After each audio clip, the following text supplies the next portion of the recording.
Bismillahirrahmanirrahim.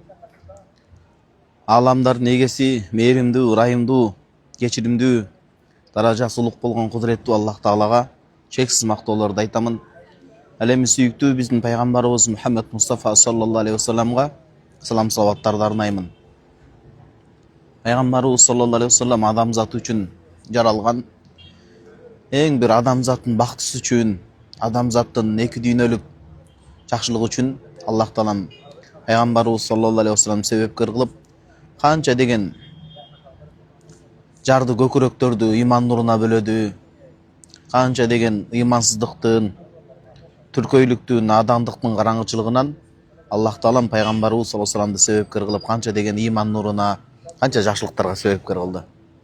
Айтайын дегеним туугандар, акыркы убакта ушул дуа жаатына көбүрөөк маани берип, азыр жакшы бир дуа берметтери деп көп жылдан бери топтоп жүргөн эмгегимди дагы да жазып атам. Кудайым эми канча өмүр калды Аллах билет.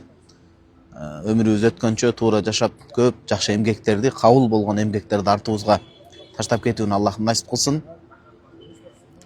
Ошол дуа китептерди канча аалымдардын китептеринен топтоп отуруп, хадис жаатында ошол эле мисалы Сахih ибн Хиббан, Муснадул Баззар, Имам Байхақи, Имам Табарани көп атайын пайгамбарыбыз саллаллаху алейхи вассаламдын хадистерин ичинен дуа топтондорун топтогон аалымдардын китептерин бүт минтип мынакей номер менен жазып отуруп, мени эң таң калтырган нерсеси кабыр азабы болду да.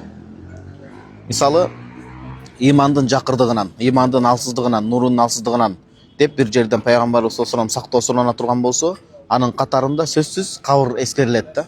Өтө көп байкадым. Жалкоолуктан, алсыздыктан, сараңдыктан деп келип, сөзсүз ал жерде да бир тозоктун азабы менен бир келет да, кабыр азабы сөзсүз кошулат да. Пайгамбарыбыз саллаллаху алейхи вассалам демек көпчүлүк жамандыктан сактоо суроолорунун жамандыктан сактоо баягы сураган дуалардын ичинде көпчүлүк бөлүгү ошо кабыр азабынан сактаганга бөлүптүр да. Туугандар, демек биз бул нерсеге мындай тереңирээк карап көңүл бурушубуз керек. Пайгамбарыбыз саллаллаху алейхи вассаламдын күйөө баласы болгон Азирет Али радыйаллаху Аллахым разы, Азирет Усман радыйаллаху периштелер уялган зат болгон. Ал киши өзгө ушул кабыр маселеси эскерилгенде шунчалык көз жашын алып, каңырыгы түтөп, жан дүйнөсү кысылганда бекеринен эмес. Анткени хадистерде келгендей, кабыр бул акыреттин эң кире бериши.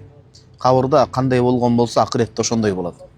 Кабыр пайгамбарыбыз саллаллаху алейхи вассалам айткандай, бейиштин же бир бөлүгү, бейиштеги бара турган орду көрсөтүлө турган же тозоктун бир элеси келе турган, жыты келе турган бир чуңкуру, тозокко бара турган ордучу. Тозокто айтып эч кимди коркутпайлы, Аллах Таалам иманда кайтыш болуп бейишти насип кылсын. Туугандар, кабырда көбүнчө кабыр азабына дуушар кыла турган нерсе, аны пайгамбарыбыз саллаллаху алейхи вассалам түшүндүрүп кеткен. Өзгөчө эки нерсеге барып такалат. Бул ошол адамдардын ортосунда бузукулукка жол берип, чагыштыруу, чагымчылык маселеси. Экинчи, тазалыктын жоктугу. Истинжа, жөнөкөй ажаатканадагы тазалыктын жоктугу. Атүгүл Ханафи алымдар Шейх Муллал Кары Бадруттин Айни рахимахумулла, Алла разы болсун, чоң алымдардан. Бул хадистерге түшүндүрмө бергенде айткан, ички сырткы тазалык депчи. Анан чагымчылык, куйтулук, арамзаалык. Бүгүнкү күндө биринчи маселе мо арамзаалык, чагымчылдык маселесинде биз эки элди же болбосо бир өлкөнүн ичинде эмес, эң адамды өкүндүргөн нерсе канча жыл бирге өмүр сүрүп туруп, ошол аялын урматтабай калгандыгы, канча жыл бир жаздыкты бөлүшүп келип күйөөсүн урматтабай калгандыгы, эми өзгөчө аял заты, алсыз аял затына ушундай бир кордук көрсөткөнү, бул чагымчылдыктын дагы, бул жамандыктын дагы туу чокусу болот. Ошон үчүн жигиттер, мырзалар, эркектер, инилер өзгөчө. Аял заты бизге аманат. Эми аял затын канчалык азыноолук эркелиги болбосун, эркек катары көтөрүп коюш керек. Бул эки тараптуу маселе. Ошол учурда аял заты да билиш керек, бейишке кирүү үчүн Алланын ыраазычылыгынан кийин эле күйөөнүн ыраазычылыгы.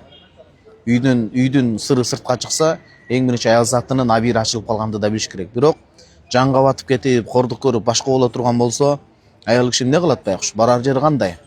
Ошон үчүн жигиттер, тирүүлүктүн кадырына жетебиз десек, кабырда тынч жатабыз десек эртең, эгер жата турган болсок анда биз ошол аял затына кордук көрсөтүүдөн, чагымчылык кылуудан, башка кылуудан этиятташыбыз керек. Анан ички сырткы тазалыкка маани беришибиз керек. Канча жыл сулуулугун берген, жаштыгын берген, өмүрүн арнаган аялды антип кордогон жакшы эмес. Аял заты ал биздин энебиз, аял заты ал биздин келинчегибиз, жубайыбыз. Аял заты бизди ата деп чыныгы эркек сезинткен ал биздин кыздарыбыз, эжелерибиз, карындаштарыбыз. эки тараптан тең, аял заты күйөөлөрүн сыйлап, күйөөсү аялдардын кадырына жетип, кыска жашоодо ансыз деле сыноолор көп, ансыз деле өйдө төмөн маселелер көп, оорулар көп.